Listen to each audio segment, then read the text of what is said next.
Guys آج ہم ایک ایسی کمیونٹی کے بارے میں بات کریں گے، ایسی قوم کے بارے میں بات کریں گے جسے اللہ نے بندر اور خنزیر بنا دیا تھا۔ کیا آج کے زمانے میں جو بندر ہیں اور خنزیر وہ انہی کی اولادوں میں سے ہیں؟ چلیے شروع کرتے ہیں۔ ایک ایسی قوم جس کا نام تھا بنی اسرائیل، اس کا مطلب ہے اسرائیل کی اولادیں۔ یہ ابراہیم علیہ السلام کی اولادیں تھیں۔ بنی اسرائیل ایک اللہ تعالیٰ کی پسندیدہ قوم تھی۔ انہیں بہت چیزوں سے اللہ تعالیٰ نے نوازا تھا۔ آسمان سے کھانا اتارا ان کے لیے، من و سلوہ، اور جب ان کے کپڑے گندے ہو جاتے تھے تو یہ رات کو نیت کر کے سوتے تھے اور کپڑے ان کو صاف ملتے تھے۔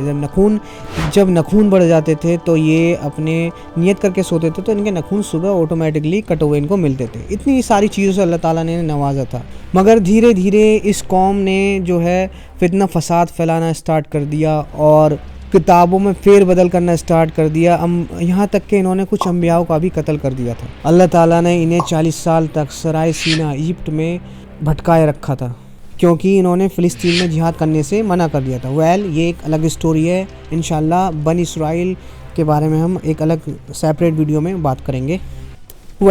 اس قوم کے 12,000 لوگ جو کہ بندر اور خنزیر بن گئے تھے بنی اسرائیل کے۔ اس واقعے کا ذکر قرآن کریم میں سورۃ الاعراف آیت نمبر 163 سے لے کر 168 تک ہے، اور اس واقعے سے ہمیں ایک سیکھ سیکھنے کو ملتی ہے۔ انشاءاللہ اس کے بارے میں ہم ویڈیو کے لاسٹ میں بات کریں گے۔ ویڈیو کو انت تک ضرور دیکھیں اور شیئر بھی کریں۔ السلام علیکم ورحمۃ اللہ وبرکاتہ۔ اللہم صلی علی محمد وعلی آل محمد۔ ویلکم ٹو اسٹوری کا اسپیچ چینل میں گائز خوش آمدید۔ گائز شروع کرتے ہیں۔ یہ واقعہ لگ بھگ آج سے 3000 سال پہلے کا ہے۔ حضرت داؤد علیہ السلام، جنہیں ڈیوڈ بھی کہتے ہیں، جن پہ زبور نازل ہوئی تھی، ان کی قوم کے لگ بھگ 70,000 لوگ جو کہ ایک سمندر کے کنارے رہتے تھے، ایلا نامک شہر میں۔ تو ان لوگوں کا جیون بسر، کاروبار، کھان پین سبھی مچھلیوں سے ہوتا تھا۔ تو داؤد علیہ السلام کے پاس وحی نازل ہوتی ہے، یعنی اللہ کا فرشتہ آتا ہے اور ان سے ہفتے کے لیے شکار کرنے کے لیے منع کرتا ہے۔ باقی سب دن سنڈے ٹو فرائیڈے سب کچھ کرو، کھاؤ اور شکار کرو، بٹ ناٹ آن سیٹرڈے۔ تو ہفتے کا دن جو سٹارٹ ہوتا ہے وہ فرائیڈے کی مغرب سے لے کر، یعنی سورج چھپنے سے لے کر سیٹرڈے کے سورج چھپنے تک، یعنی مغرب تک سیٹرڈے کی، یہ پورا دن آپ کا ایک ہفتے کا ہوتا ہے۔ تو داؤد علیہ السلام نے اس چیز کے بارے میں، اس وحی کے نازل کے بارے میں بتایا بنی اسرائیل کے لوگوں کو، اور کہا کہ یہ تمہاری جو ہفتے کا دن ہے، سبت بھی کہتے ہیں ہفتے کے دن کو عربک میں، بٹ یہ ہفتے کا دن تمہاری کیول عبادت کے لیے ہے اسپیشلی۔ تو اب ہونا کیا تھا؟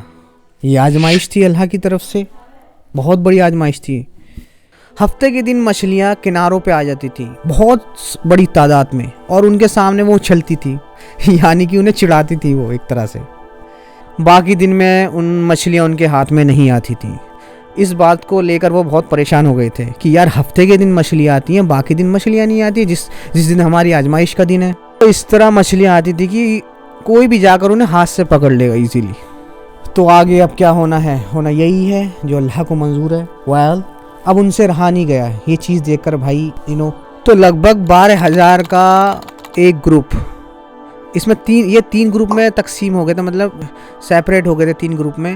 تو 12,000 کا جو ایک گروپ تھا اس نے سیٹرڈے کے دن جو ہے اپنا شکار کرنا سٹارٹ کر دیے۔ تو وہ لوگ جمعے کے دن سمندر کے کنارے گڈھے کھود دیا کرتے تھے بڑے بڑے، مچھلیوں کو پھنسانے کے لیے۔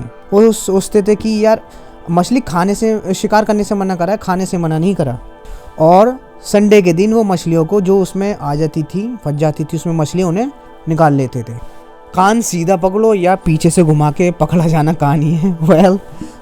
جو یہ لوگ 70,000 جو افراد تھے، یہ 3 گروپ میں اسپلٹ ہو گئے تھے، بٹ گئے تھے۔ تو پہلا گروپ جو تھا وہ منع کرتا رہا، آخر تک منع کرتا کہ آپ کو شکار نہیں کرنا، اللہ کا عذاب آئے گا آپ کے، بہت زیادہ شدید اللہ کا عذاب آپ کے اوپر آئے گا۔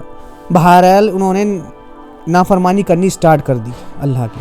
اور جو دوسرا گروپ تھا، نہ وہ منع کرتا تھا، بس خاموش رہتا تھا، اور جو روکتے تھے ان سے ہی منع کرتا تھا، آپ کیوں روک رہے ہیں انہیں، یہ تو اللہ کا عذاب ان پہ گرے گا۔ تو وہ تیسرا گروپ اس ٹائپ کا تھا۔ تو قرآن کریم میں 2 گروپ کے بارے میں اللہ تعالیٰ نے مینشن کیا ہے، تیسرے کو اس لائق نہیں سمجھا کہ اس میں اس کا ذکر کیا جائے۔ پہلا گروپ جو مسلسل لاسٹ تک منع کرتا رہا آخر تک، ان کو اللہ تعالیٰ نے بچا لیا، اور جو شکار کرتا تھا 12,000 کا گروپ دوسرا، تو وہ انہیں عذاب میں مبتلا کر دیا، انہیں بندر اور خنزیر بنا دیا۔ جو باقی 2 گروپ تھے جو شکار نہیں کرتے تھے وہ شہر چھوڑ کر چلے گئے تھے۔ جب وہ واپس آتے تو دیکھتے ہیں کہ یہ شہر خالی پڑا ہے، یہاں کوئی نہیں ہے، اور باہر سے تالا بھی نہیں لگا ہوا ہوتا ہے، اندر سے ہی جو بندر اور سور بنے ہوئے تھے وہ اندر سے ہی لاک کر لیتے ہیں اپنے آپے کو۔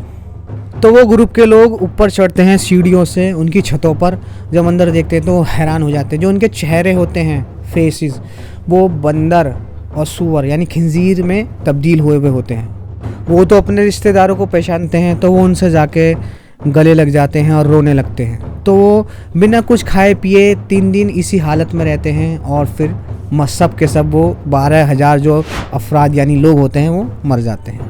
جو آج کل کے جو بندر اور سور ہیں وہ ان سے کوئی تعلق نہیں ہے، ان کا پہلے سے ہی چلتے آ رہے ہیں یہ سب۔ اللہ نے انہیں جو 12,000 افراد تھے انہیں سور اور بندر بنا کے 3 دن میں ہلاک کر دیا تھا عذاب دے کر۔ اللہ تعالیٰ نے اس واقعے کو قرآن شریف میں مینشن کیا ہے، اس کا مطلب یہ پوری دنیا کے لیے عبرت حاصل کرنے کے لیے۔ تو اس سے ہمیں سیکھ یہ ملتی ہے گائز، اگر ہمارے سامنے کوئی غلط کام ہو رہا ہے، اگر ہمارے پاس اتنی طاقت ہے کہ ہم اسے روک سکتے ہیں ہاتھ سے چاہے کیسے بھی، تو آپ کو روکنا چاہیے۔ اتنا بھی نہیں کر سکتے تو آپ زبان سے اسے روکنے کے لیے بولیں کہ بھائی یہ غلط کام ہے، آپ یہ نہ کریں۔ اور پھر اتنا بھی نہیں کر سکتے تو ایک لوور لیول جو سب سے نچلا درجہ ہے کہ آپ من میں سوچ لیں کہ یہ غلط کام ہو رہا ہے۔ گونگے شیطان نہ بنے اللہ کے واسطے، برائی کو روک سکتے ہیں جتنا جہاں تک روک سکتے روکیں۔ اوکے گائز، یہی لیسن تھا، یہی سیکھ تھی ہم لوگوں کے لیے۔ اللہ حافظ۔ اگر ویڈیو پسند آئی ہو تو please subscribe, like and share. Thank you guys for watching it.